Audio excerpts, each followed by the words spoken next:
الأمين العام للأمم المتحدة لمجلس الأمن الدولي حول الوضع بالصحراء المغربية. بان كي مون نوه بالخطوات الإيجابية التي قام بها المغرب في مجال حقوق الإنسان، ودعا للمرة الأولى إلى إحصاء ساكنة مخيمات تندوف جنوب غرب الجزائر.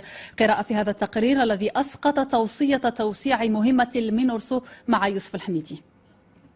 عكس مناورات الأطراف الأخرى، لا توصية بتوسيع مهمة بعثة المينورسو إلى الصحراء.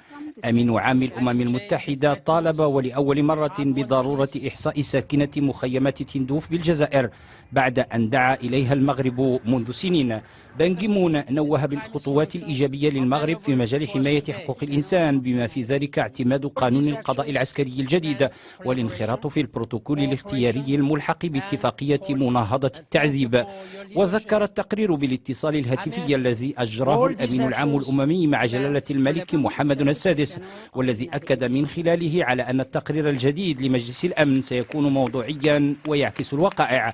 وبخصوص الوضع في الصحراء المغربية، يؤكد بان كي مون على تواصل استفادة المنطقة من استثمارات عمومية هامة، لا سيما في مجال البنية التحتية الطرقية والمياه، مع وضع يظل هادئا على الإجمال. من جهة أخرى، أشار التقرير إلى أن عديد وفود البرلمانات الوطنية الأجنبية زارت المنطقة، كما هو الشأن بالنسبة لبعثات دبلوماسية ومؤسسات حكومية وغير حكومية، إضافة إلى صحفيين وباحثين. كما أورد تقرير بان كي مون فقرات هامة من الخطاب الذي ألقاه صاحب الجلالة بمناسبة الذكرى 39 للمسيرة الخضراء، والتي أكد من خلالها جلالته على أن المغرب سيظل في صحرائه والصحراء في مغربها إلى أن يرث الله الأرض ومن عليها.